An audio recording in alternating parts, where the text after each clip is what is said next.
Very scary true fishing horror stories. Fishing?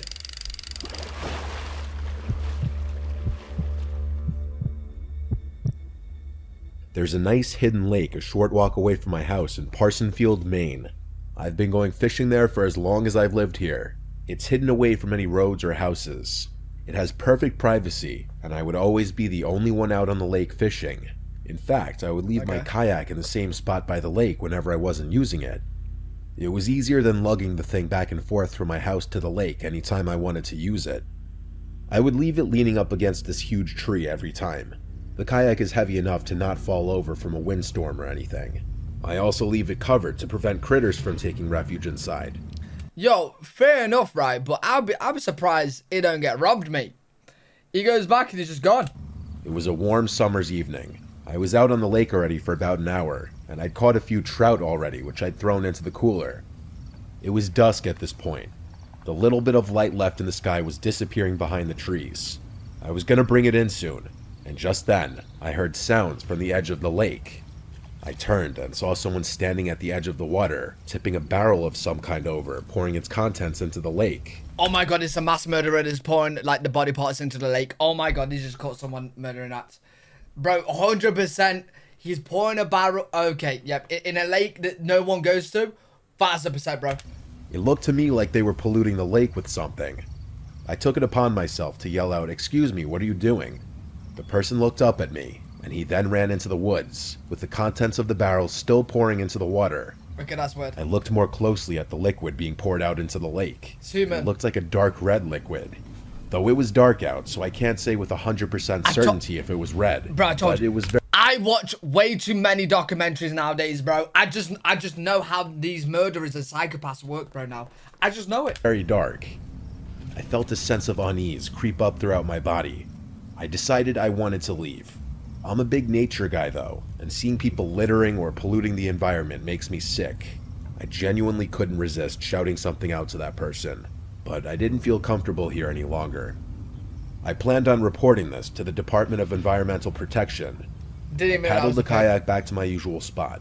I took all of my gear off the kayak before pulling it out of the water.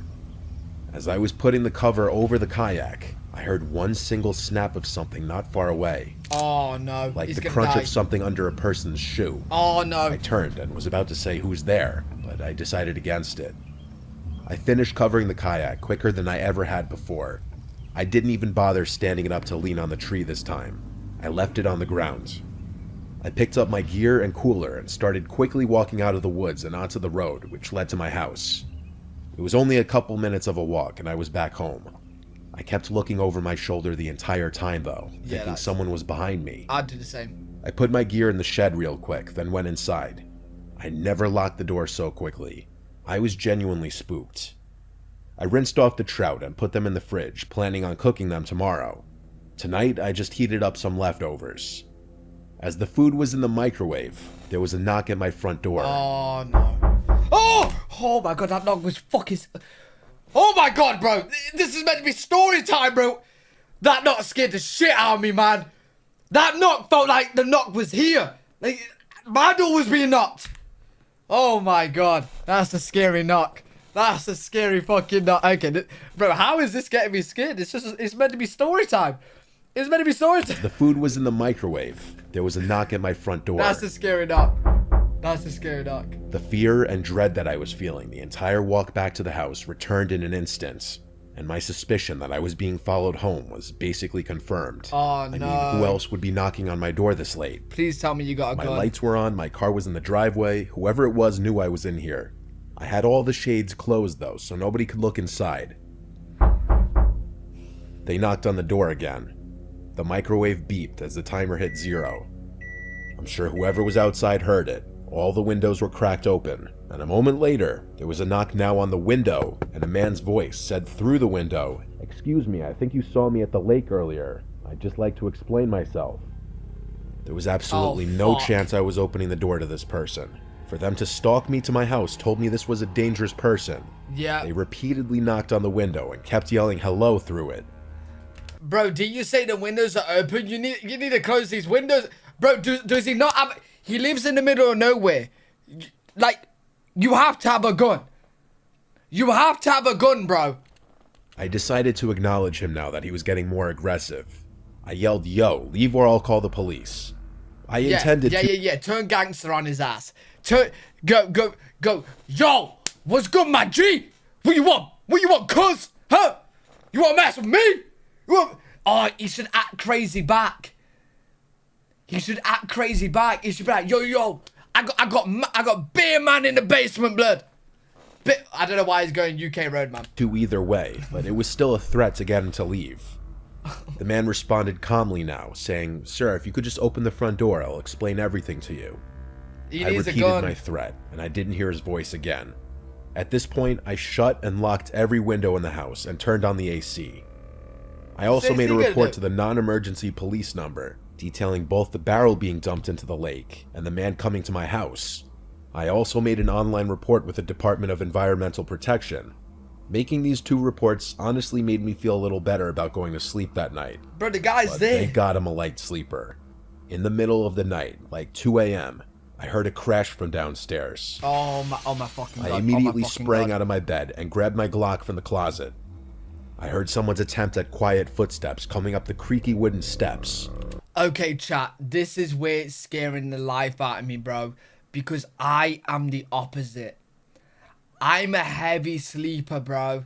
Like, this is actually scary because I would sleep through someone breaking my window. This is horrible. Like, bro, this is my worst nightmare, someone breaking into my house. Because I would sleep through that shit. I would just die. Oh, it's horrible, man. Horrible to think about someone could be in my house and I'm asleep. Horrible, bro. I had my Glock loaded in hand as I stood behind my dresser right by my closet, aiming at the door. I heard very slow creeping towards my door. Wow. My bedroom door is closest to the stairs. No. So it was naturally the first door that they would approach. This is And horrible. sure enough, I heard the doorknob slowly press down, and then the door pushed open. Shoot! Oh my God, I thought that was my fucking door, bro. Yo, these noises are tripping me out, man. Bro, why? I'm so immersed right now. I feel like I'm in the fucking room, dude. I saw nothing but the man's silhouette enter the room. I Shoot! flicked on the lamp next to me so he could see my gun. Shoot! And I screamed, "Get on the ground now." He raised his hands in the air and seemed for a second to be motioning for me to calm down. He had a small blade in his hand. I told him to drop it. Shoot him. Then he said calmly, "I'm leaving." Fucking He shoot turned him. and ran for downstairs. I yelled at him to stop, but he clearly took the chance on me being too afraid to pull the trigger. I heard him leave through the front door. Bro, listen. I do not care, bro. I do not care, bro. If someone's broke into your house, they know where you live. They have a knife on them, right? If he was pouring some dodgy stuff in the lake, he wants you dead. He wants you dead, bro. Shoot him there and then and be done with it and your life can move on. He's broke into your... Bro, nah. I wouldn't even say nothing. I would light his ass up. Bro. I ran downstairs to lock the front door right away and then call 911. My living room window was shattered. Glass was all over the floor. I kept my sight on that broken window until the police officers showed up. I had to explain that I already made a non-emergency report of what happened earlier. Wow. In fear of waiting too long by morning for the barrel to be gone, in the darkness, I went with 2 of the officers who showed up to my house to where I saw that man dumping the barrel into the lake. It's definitely a But body. after 20 minutes of walking around looking for it, it was gone. The man must have made sure not to leave it behind. I gave my best description of the man to the police for their report. The man was a short, bearded white man with a receding hairline and glasses, wearing a black flannel shirt and black pants. Alright, no need to roast After him. the police You see the hairline? left, I stayed in the living room all night with my gun next to me. The thing is, bro, like, you're never gonna be able to sleep well again. Like, you know he knows where you live. Like, bro, I'm telling you right now, chat, I wouldn't...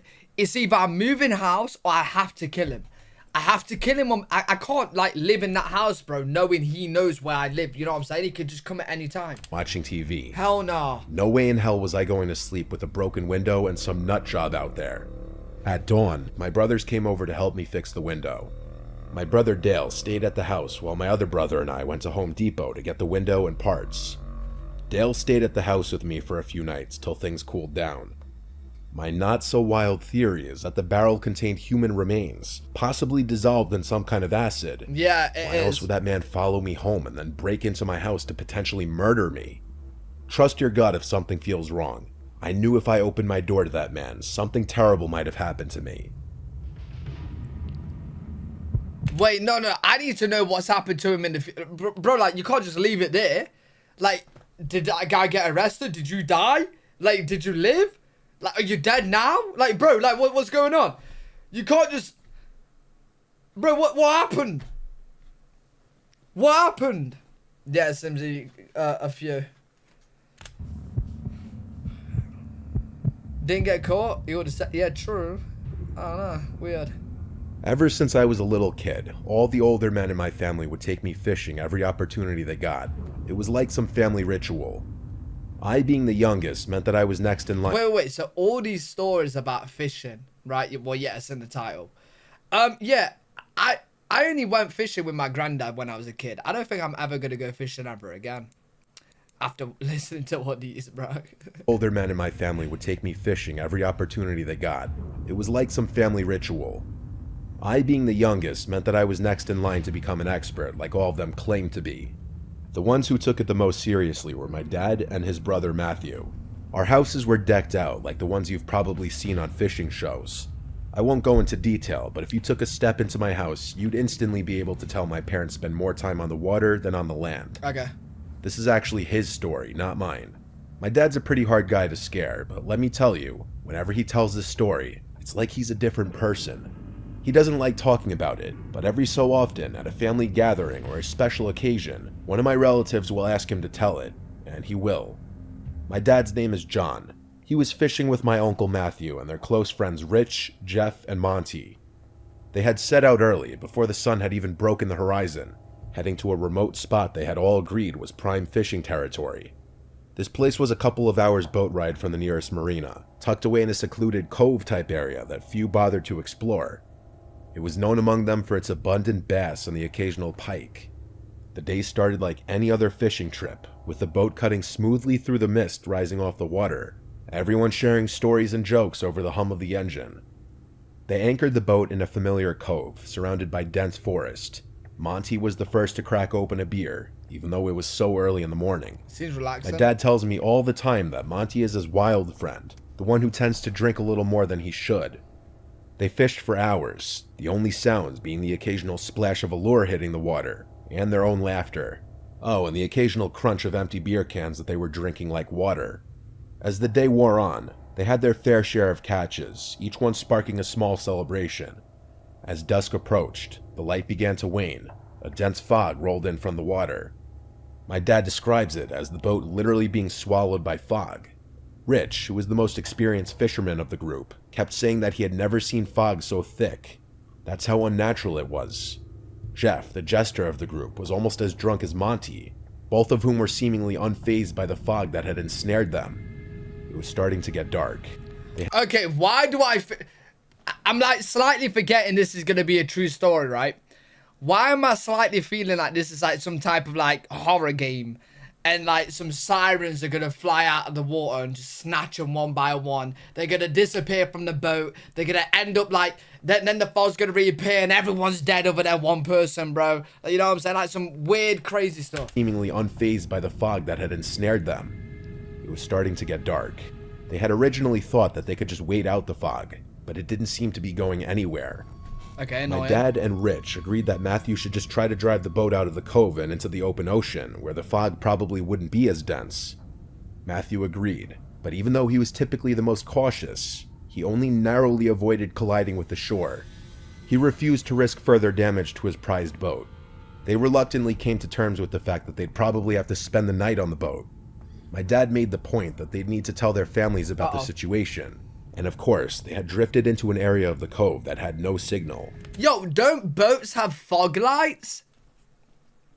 Like, surely boats are like prepared for this. You can't just be like stranded in the water, bro, because of fog. Surely not. My dad needed to handle some business at work, so neglecting the problem was not an option. He offered to go ashore in search of a signal, and Rich and Jeff said they'd join him. Matthew would stay back to guard the boat, and an increasingly inebriated Monty. My dad, Jeff, and Rich made their way over to the shore and jumped out of the boat, only getting slightly wet. Okay. My dad made a point of snagging the emergency flares in the boat, just in case they got lost and needed to signal Matthew to come find them. The three of them made their way into the pitch-black woods, lit only by the shine of their phone flashlights. My dad and his friends have all done their fair share of camping, so it wasn't like a forest scared them too much. They began trekking uphill, hoping that higher ground would give them a better chance of finding a signal. My dad always made a point of emphasizing how dark, yet eerily foggy the forest was. You could practically feel yourself slicing through the fog. Just as they were adjusting to the dense atmosphere, a series of strange clicking noises began to permeate the silence, first emerging from directly in front of them before encircling them completely. These sounds were unlike any forest sounds they were familiar with. It was rhythmic yet erratic, as if someone was tapping out a code meant only for the woods themselves. The distinctiveness of the noise made one thing clear: it was human-made. The realization that they weren't alone hit them like a freight train. A tribe? Rich, the most seasoned of the trio when it came to outdoor survival, whispered urgently for them to turn off their flashlights. "Don't give away our position," he hissed, with a note of genuine concern in his voice. As the lights switched off, the darkness became thicker than the fog. The clicking noises stopped abruptly, replaced by a silence that seemed to weigh on their chests. Time lost meaning as they stood there, frozen, unsure of their next move. Yo, why do I feel like someone's gonna grab me right now, bro? Is anyone else getting that feeling?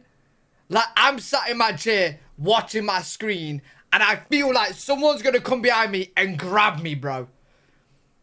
Okay, it's not just me. Okay, good. It's not just me. It's not just me. Okay, good. It's not just me. It's not just me. Time lost meaning as they stood there, frozen, unsure of their next move. I'm sure they were all thinking the same thing. The idea that they might have stumbled upon some kind of clandestine gathering or a woods cult was terrifying. Yeah, Then, mad. as suddenly as it had stopped, the silence was broken by rustling noises, this time much closer. Then silence again. And then a guttural scream echoed through the trees. Fuck. A sound so primal and full of anguish that it rooted them to the spot. Before they could process what was happening, rapid stomping noises thundered through the woods towards them. The three men took off, back the way they had came. Acting on fear and pure instinct, my dad fired the flare gun behind them. The flare cut through the fog, lighting the woods up.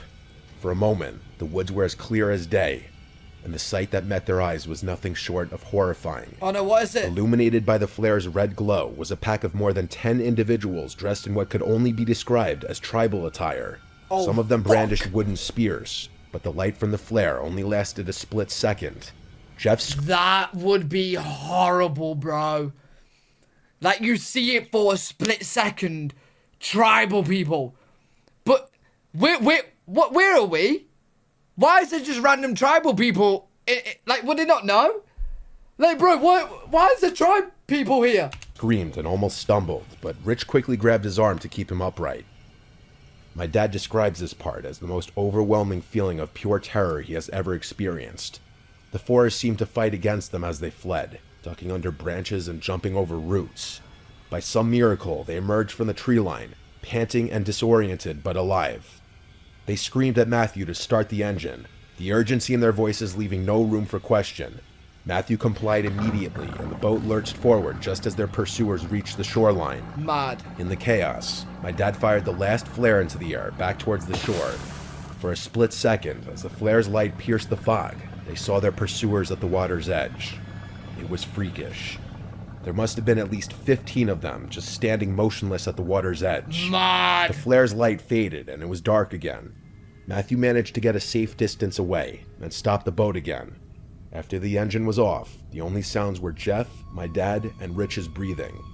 My dad says he wasn't able to process what had happened for nearly an hour. He was functioning off pure adrenaline and survival instincts. They ended up taking turns keeping watch while the others slept, and left. Yeah, you never know, bro. Like, yo, the tribe people, they could just swim. They could swim and chase the boat, bro. Or maybe they got, like, their own little makeshift boats. First thing in the morning, as soon as the fog dissipated.